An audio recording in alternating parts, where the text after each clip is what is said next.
Hare Krishna. Devotion grants vision through a combination of comprehension and perception. Suppose uneducated, uninformed village boy sees the Prime Minister who is visiting that village for maybe starting some developmental project. Now, if this boy doesn't know the position of the Prime Minister, has no understanding of who the Prime Minister is, then the boy sees the Prime Minister in terms of seeing physically, but the boy doesn't really see the Prime Minister because the boy has not understood the position of the Prime Minister. So when we see someone, there are two senses in which we use the word. One is in terms of perception, where we see something with our eyes. Another sense is when we see, it is in terms of comprehension. We understand what is being said or what is being seen. Sometimes in a conversation, we may say, I see your point. I see. Now what this means is that I understand your point. So the word see has these two meanings. It is perception and it is comprehension, both together. And actual seeing happens when there is both vision, there is perception and comprehension combined together. Now with this background, we can understand what a real vision of Krishna is.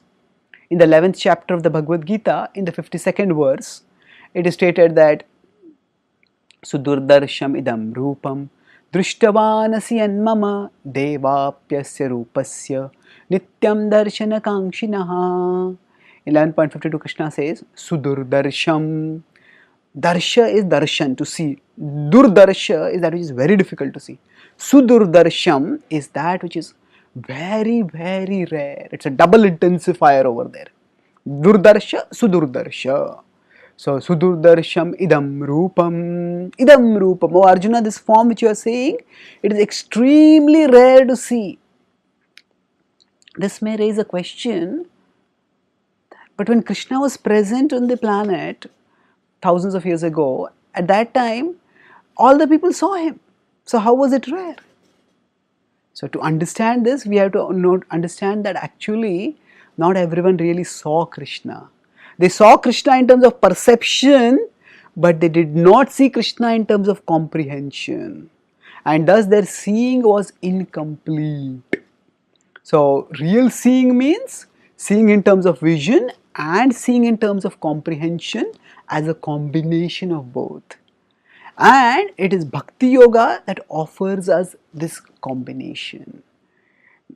Bhaktya mam abhijanati, Krishna says, it is by bhakti that I can be known. In 18.55 he says, just two verses later in this section also he says, Bhaktya tu ananyaya shakya. It is only by bhakti that I can be known. So bhakti grants us comprehension. Bhakti has a profound philosophy associated with it. By that we understand God's position. And by that understanding God's position, we start seeing God's glory manifested in His creation. And thus we see God everywhere. Yomam pashyati sarvatra. One who sees God everywhere, Krishna talks about as an advanced spiritualist. So bhakti grants us comprehension. And then it also grants us vision.